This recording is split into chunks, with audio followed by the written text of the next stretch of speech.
This video is not for panda fans. Every year, millions visit Chengdu to see pandas. I went to Chengdu and I didn't see pandas. I also didn't eat hot pot or visit the famous Hanshi Museum, but I quite enjoyed my stay. I stayed right in the city center for 3 nights. So, what can you enjoy in Chengdu? Let's find out. Chengdu is a mega city of over 20 million people with 17 subway lines already running, and they are constructing many more. The infrastructure is impressive. And thanks to that convenient transport, I smoothly got from the airport to my hotel, ignoring all the panda souvenir shops on the way.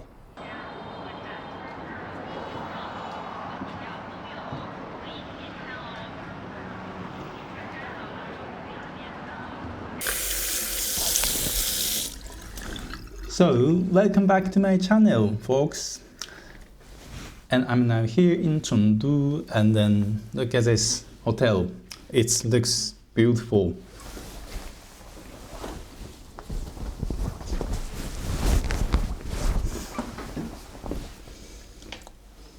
Let me see. Let me show you the room around. This is the bathroom. Look at these beautiful things. Here is a cup, so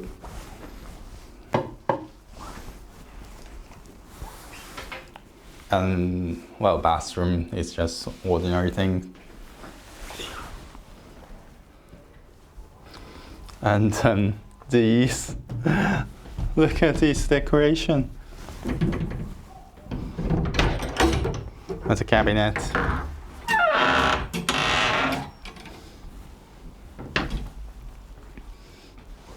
And you will be surprised if you see what I'm seeing now, which is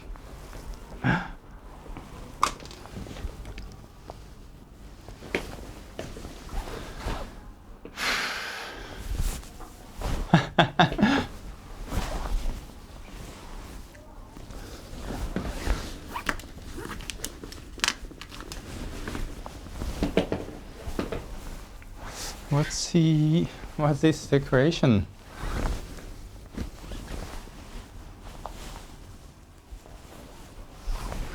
Am I supposed to be like this? Oh my god, looks so nice. Looks so nice. And the hotel, wow.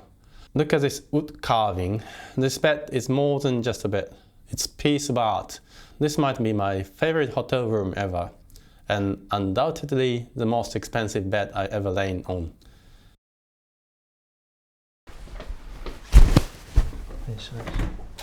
你好。哦，好的，好的，谢谢。好。The staff were incredibly kind. They even had a transport guide to popular spots, of course, including the panda base. But I was less interested in pandas and more in beautiful architecture, which you can find right here in the hotel corridor with these displayed vases.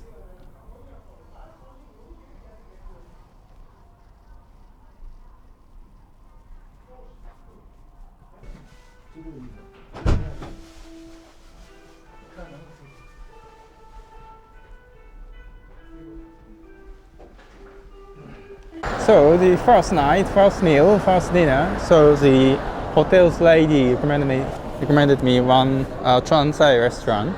So that's over there, Laoma蹄花 Chuancai 总店. So cross the street and let's go.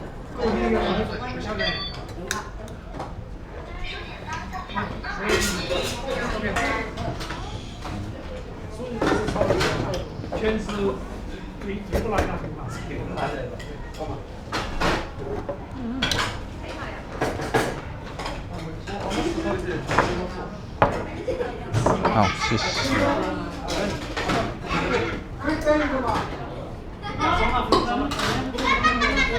so this is Laoma蹄花, a famous Chengdu dish.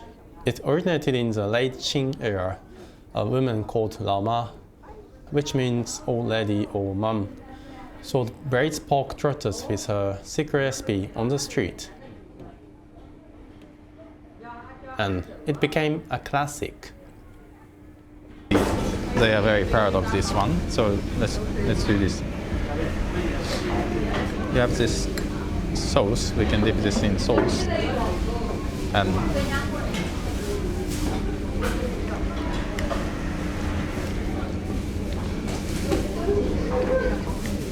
I don't know how to describe it in English. In Japanese, it's torokeru, toro. And the crazy thing is, this is the bone, and you can actually chew the bone, and then you can eat the bone because it's cooked for so long time that you can eat it.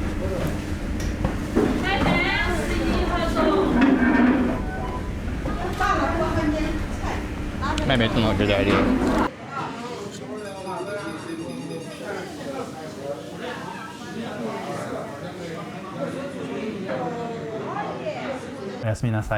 Good night.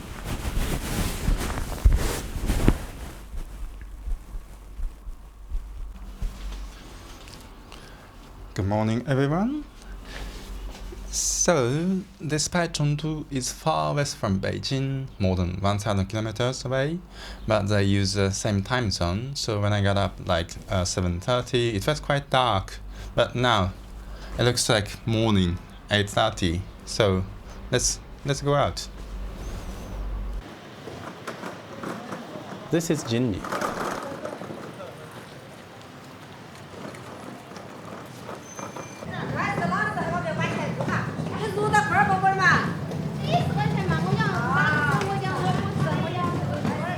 It's less than a 5-minute walk from our hotel, a commercial street with old-style buildings.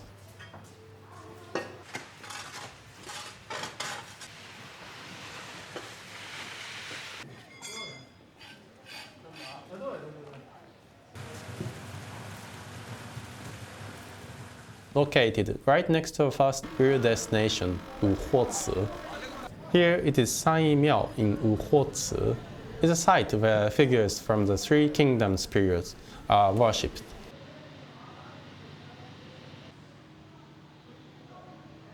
You can see statues of those famous warlords.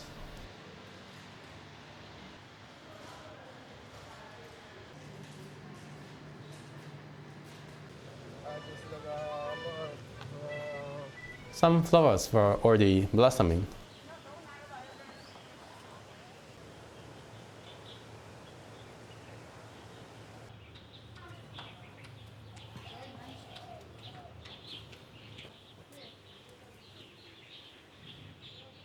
Birds were chirping.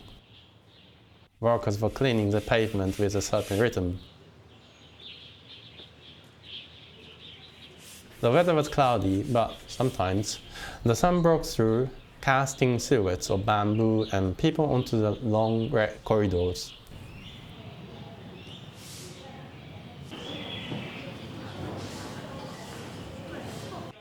And here's a tomb of Laopai, founder of the Shu Han Kingdom.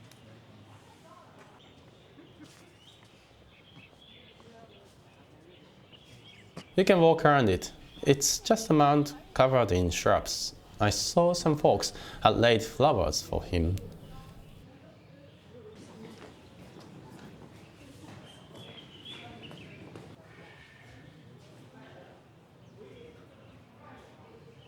There seems to be a genre called silent vlog. Maybe I should try that. Honestly, sometimes there's nothing to talk about. Anyway, we are entering an area with more statues.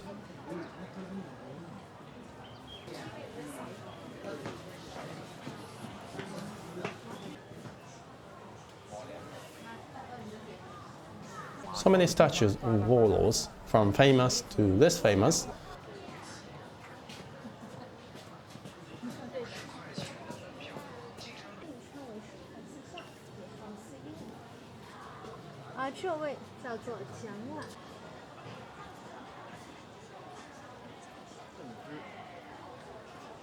The place was popular and packed with visitors, including school trips.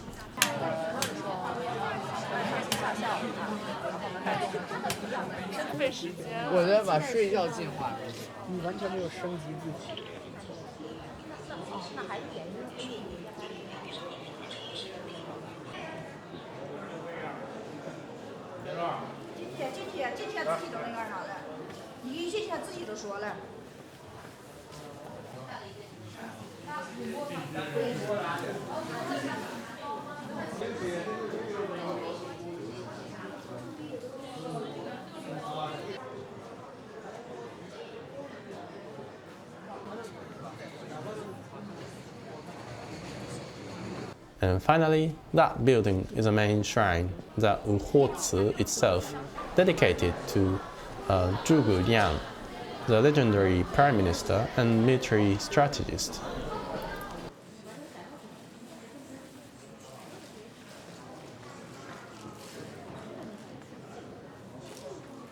After Wuhouci, I had lunch at a Tibetan restaurant and explored the Tibetan district. That's a story for another video. The weather on the second day wasn't looking great either, but at least it didn't rain, so I could walk around in peace. First, I took a bus to a church. I'm not a Christian, but for sightseeing, churches and temples are always on my list. This is a Catholic church, Tianfu Tang. Its history dates back to 1897. The surrounding buildings are in a traditional Chinese wooden style, which creates a fascinating blend. The place is open to the public and seems to be a very active Catholic community in China.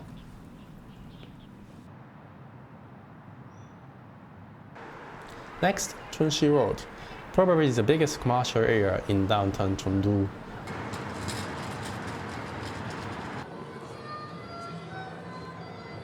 If you are familiar with China, there's nothing too remarkable here, just a typical busy shopping street.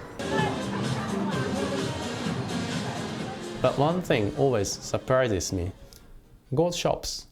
Who buys all this gold? It must be solid business because these shops are everywhere.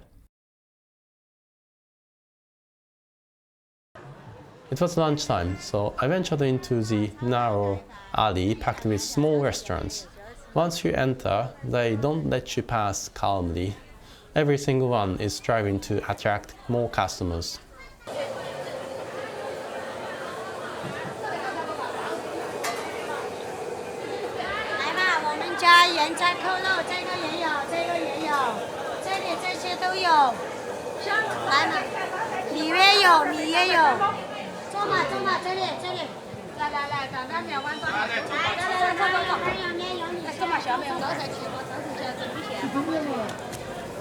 你想吃什么？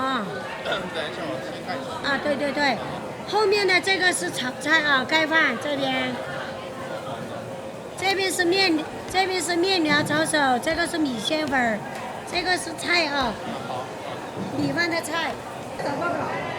啊，来了啊。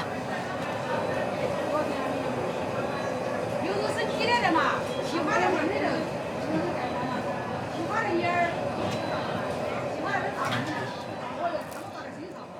So I'm seated at one of them. Let's eat. I ordered this Chao Shou.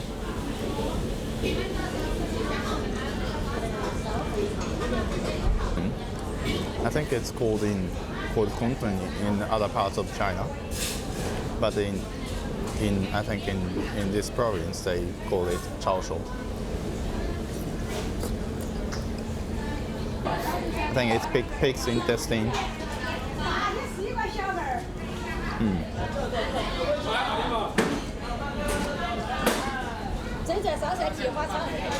It's called Jiangyou Feichang. Jiang is like the character said is river and you is oil. The name comes from Jiangyou city, here in Sichuan. Let's try the soup. But it's not soup, but it's like just soaked in this kind of very oily thing. Well, you can drink a bit. You can drink a bit, but definitely it's not for drinking. You just see kind of sauce. So it's quite touristic place. So I was afraid that if it didn't taste great, then but it turned to be very good. Actually, it's good. Not bad at all.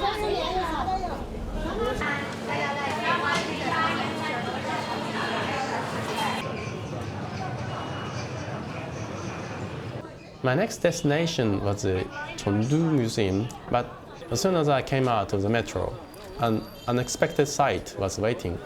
A crowd of people who didn't look like the Han majority. I immediately understood. It's Friday, the important prayer day.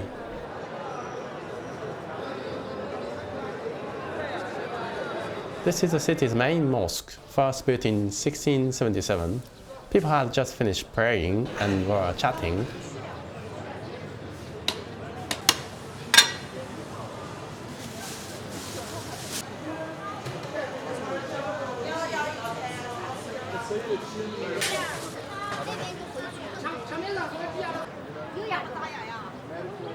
Or buying staple foods like beef sausages and naan bread.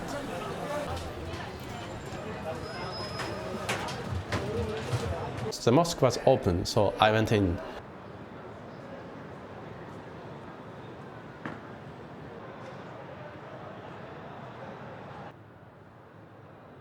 Inside the prayer hall, a few people were still praying. As with most mosques in China, you see both Arabic and Chinese.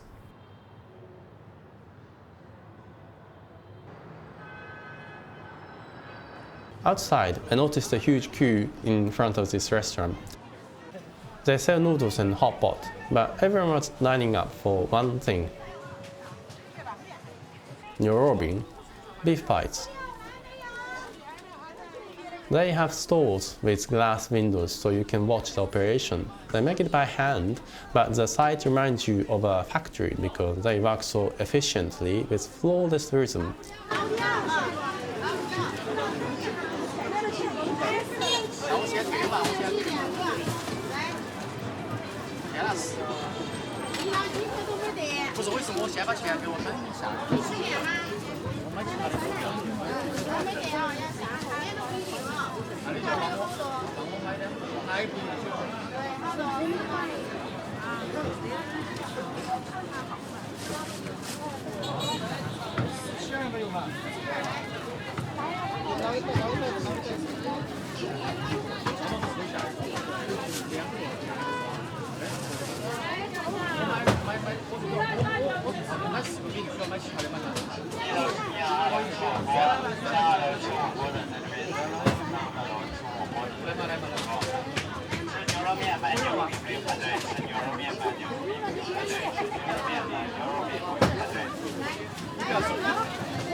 They have a perfect system to handle the demand.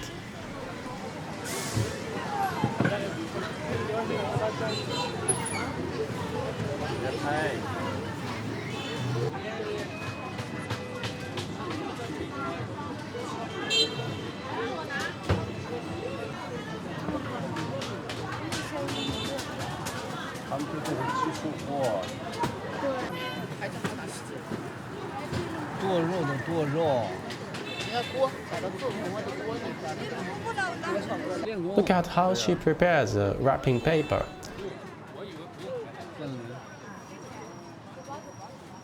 Even though the system is efficient, you still have to wait for the next batch to be baked.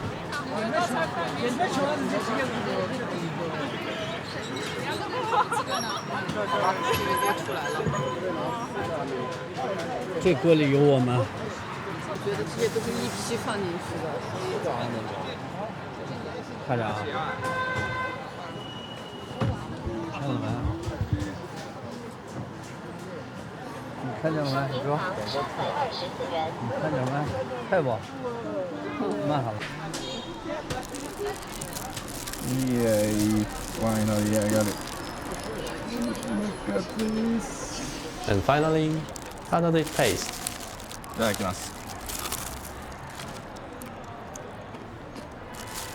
It's good, but honestly, it was a bit too oily for me. Finally, the Chengdu Museum. It's free, but you need to register with a QR code. As a foreigner, I had to get a paper ticket from the booth. It's easier if you have a Chinese ID. It's a great museum with a vast collection.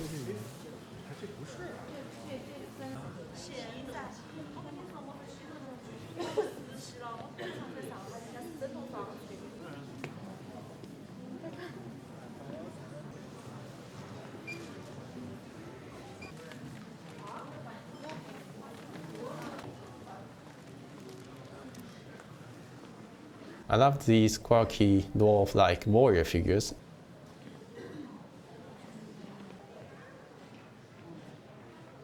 And this small human figure used for teaching meridian points in traditional Chinese medicine. Now to People's Park. Almost every Chinese city has one, but Chengdu's has a special status. First, the dating corner. People looking for marriage post there. Let's call them CVs here. Pink sheets for women, blue for men. It's become an internet sensation.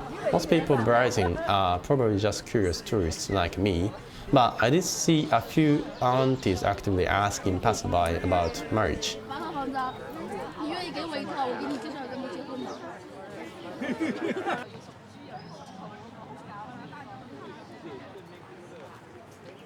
Before the next thing, let's walk through this small garden with this beautiful penjin, what you might know as bonsai. Next, tea. There are several big tea houses here where you can sit by the pond.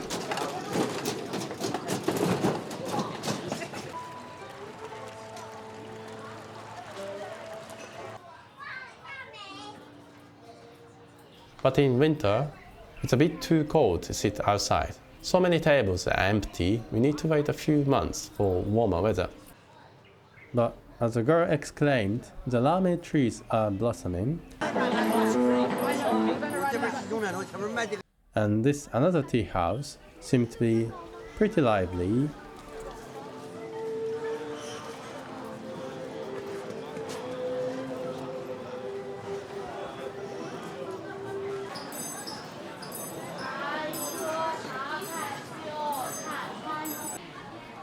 There's lots of people sitting and chatting outside despite cold weather.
A short walk from the park is a busy tourist street, Kuanzhai Shanzi, the wide and narrow alleys.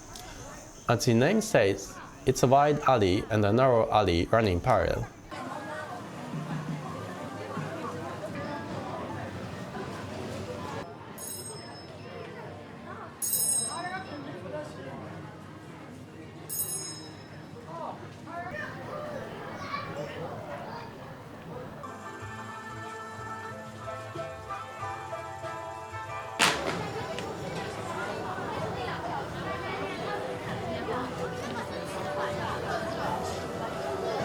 Honestly, the narrow alley isn't that narrow, and the wide one isn't that wide.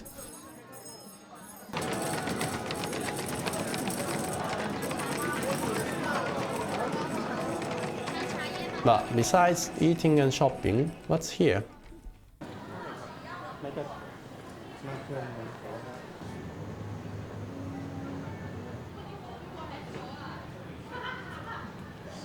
Some buildings are open to the public. You can just walk in and see stunning interiors.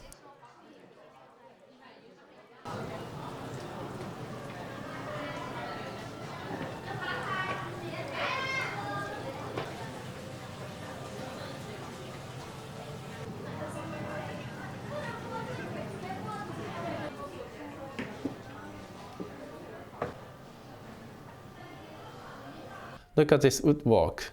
This bed looks identical to the one in my hotel. And this stage, you can imagine the plays and performances that once happened here. Speaking of stages, in Chengdu, you see signs for Bainian, face changing everywhere. 来6点40分川剧表演，座位随位权，走累了休息一下。看表演，你们请看表演，慢慢远。 As a tourist, I was curious, so I caught a show here in the alleys. Once seated, you order tea. Mine was 48 yuan, including the entry fee.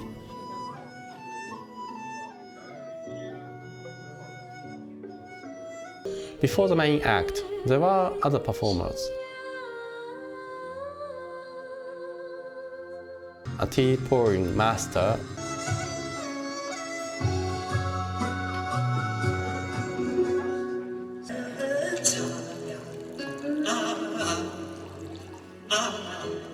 and this amazing hand shadow.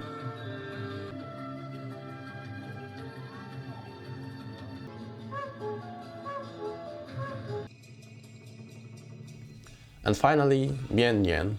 The performer changes mask instantaneously, like magic. No matter how carefully I watched, I couldn't see how he did it.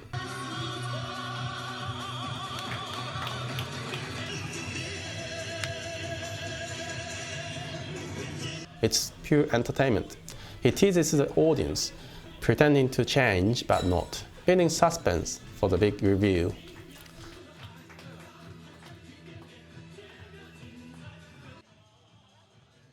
It was a great show and wonderfully cheap.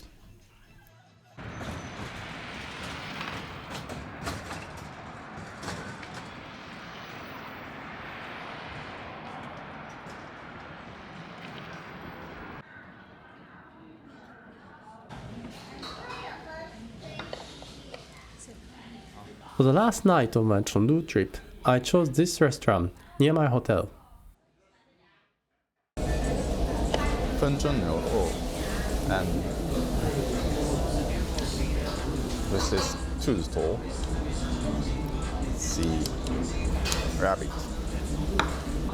老白酒老酒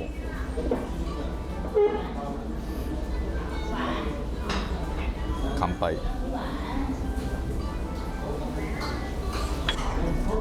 Nice, it's very nice. But this restaurant is near the near my hotel and near the very touristic place called Jinli Wuhouci. It looks like this restaurant is very popular. It has a long history since Mingguo.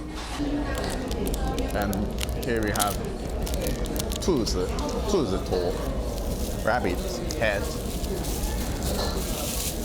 So you need to eat this, you need to have this 手套 plastic glove, and look at this. I can even see the tongue. Can you see the tongue?